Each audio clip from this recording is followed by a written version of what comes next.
Hey there, YouTube. This is Adam. Thanks for hanging out with me for a little bit. This is going to be a special series of going through all the cars in the collection.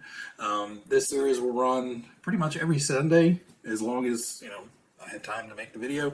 But the goal is to have an additional video added on to the regular Wednesday, Saturday routine to just showcase a bunch of the cars in the collection. The question was, should we show them all at one time or show them individually? So we kind of went with a soft compromise of doing them in two or three at a time and going through and just providing a little bit of info and a little bit of my thoughts on them just to showcase everything I have in the collection.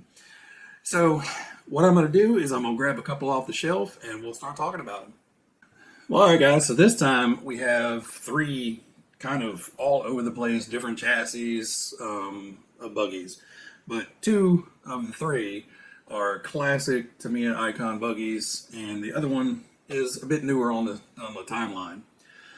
So first, we'll start with the Hornet. So the Hornet is a modification of the Grasshopper cars. So it's the same chassis tub, basically an identical front end, same friction type shocks on the front.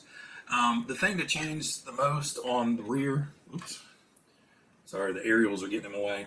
The thing that changed the most on the rear of the Hornet is both it came with oil-filled dampers and the way the shock mounts. It's pitched back and it's in a pivot ball, because on this one you actually have the side-to-side movement of the rear end versus where on the Grasshopper it was fixed pivot and it just went up and down. There was no side-to-side.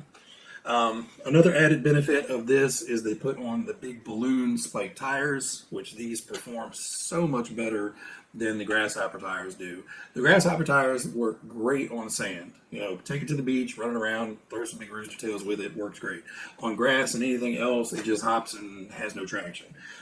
These work as great all-around tires. Now, if you're running it on pavement, these little nubs will rub off fairly quickly. But even if you are, they wear down to a much bigger tread pattern on the bottom. So you still have a reasonable amount of tire life out of them if you do run them on pavement. Overall, it's running the same three-piece wheels the Grasshopper does. So overall, nothing spectacular. This one has the same driver figure, which is just the bust and helmet that screws in through the roof. The biggest upgrade to this one is it now has a polycarbonate body, or Lexan, versus the hard bodies of the original Grasshopper units. So this one is a little bit lighter due to that. Now the downside with that is this wing is prone to getting kind of chewed up. It screws on back here, and a lot of times they either get ripped off or just kind of torn up. But overall, it's a good change from the hard bodies. Just to take away that added weight up top, it makes it feel a little bit more planted. Now, moving on to something different is the Frog. Now, you'll see the bodies are fairly similar to these two, both Lexan polycarbonate bodies. The driver figure in this one is actually mounted to the chassis, so no screw in the roof, so you can actually take the whole body off. The driver figure stays. So the biggest difference with this guy is this is on the ORV chassis, and you'll see up front, no shocks. So this was one of the cars on the ORV chassis that has inboard springs. So there's actually a little plunger and a central spring that goes in there, and when the suspension arms press up, it presses on that plunger and against the spring to give it the actual shock. There's some anti-wear grease in there to slow it down, but overall, you basically just have a sprung front end. Now, you do have these really cool cantilever aluminum shocks that allow the independent rear suspension to work. The spring rates are pretty stiff on these, but overall, when it's driving, it drives pretty well. You have independent rear suspension, so that's a huge change. The only drawback to this one is if you put a lot of power into this one, the way the rear end is on this, it has a problem with pushing out the gears, the bevel gears on the transmission. When the case allows it to expand a little bit, and when the differential's spinning, it'll actually force those gears out under a lot of power, and you'll get some clicking in there. You can put an MIP ball diff in here, but the ball diff is almost as expensive as the kit is itself. So not an upgrade I'm going to do. If I ever do tear up the gears in here, I'm just going to rip everything out and replace it with the plastic gears again. Now, you can go over to Shin RC. He has a video on here about adding some shims into the rear end to help keep those bevel gears pressed in, to tighten it up. But you have to be careful with that. Too many shims and you're just going to put too much preload on it, and you're going to bind the whole assembly down. So it may be something you have to play with and mess with. Right now, mine's not shimmed. I'm just running a stock silver can in there, and it's a runaround car. But these share the same three-piece wheels, the same tires all the way around. Major thing is the chassis difference. It is a plastic ladder frame chassis, and it has the rear cantilevered and its independent suspension and the unique kind of inboard spring front suspension on there. The aerials, these were originally for running your antenna tube up and keeping it way up in the air to keep your signal back when we were on AM and FM radios. I just put them on because of nostalgia look, and when it rolls over, it keeps it from tearing up this wing because these little things kind of grab and it just lays over on its side and waits for you to come pick it up. But overall, kind of an upgrade from this era to this era. Weight wise, about the same. This is a tiny bit heavier just by, weight of feel. But, overall, they perform really well. They're fun to drive. And with the oil shocks on them, it does kind of simmer down the ride, and they're a little less hoppy. This one's more hoppy than this one, but, it is what it is. They both still kind of along a little bit.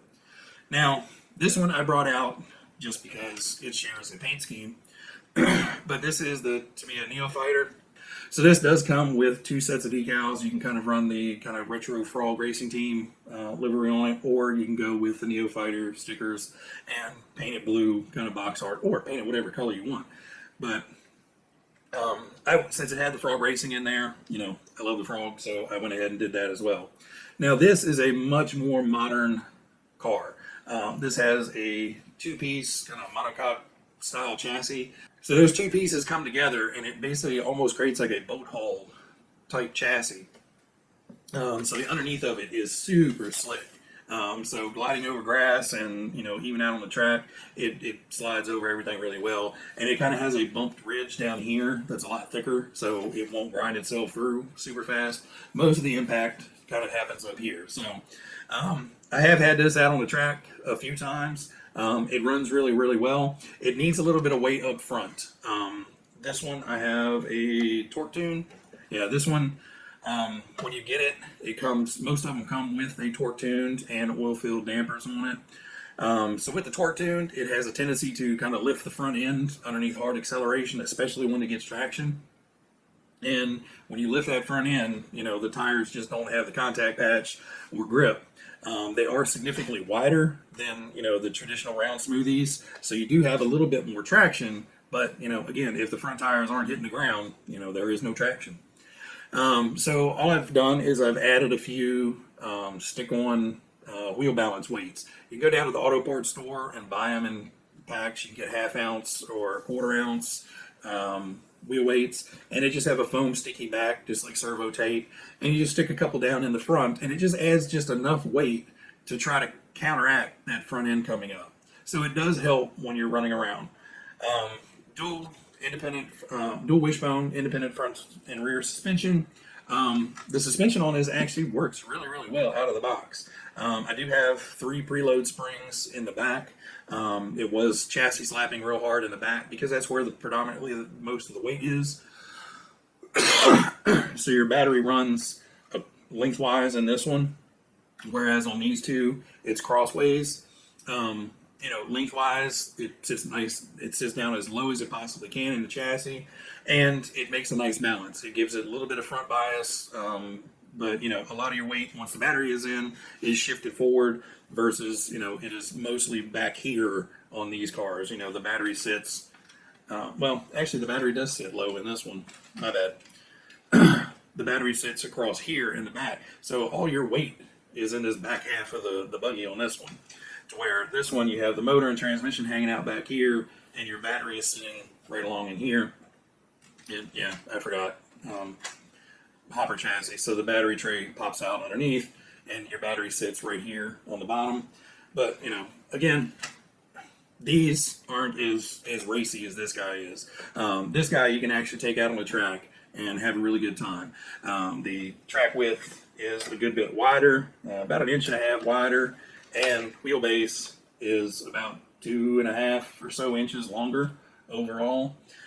So, you know, something more designed for racetrack and, you know, fast running, to where these were designed way back when and are just fun ones to run around. Anyway, guys, hope you like this edition. Everybody out there, you guys be happy, be healthy, be safe, and I will catch you on the next one.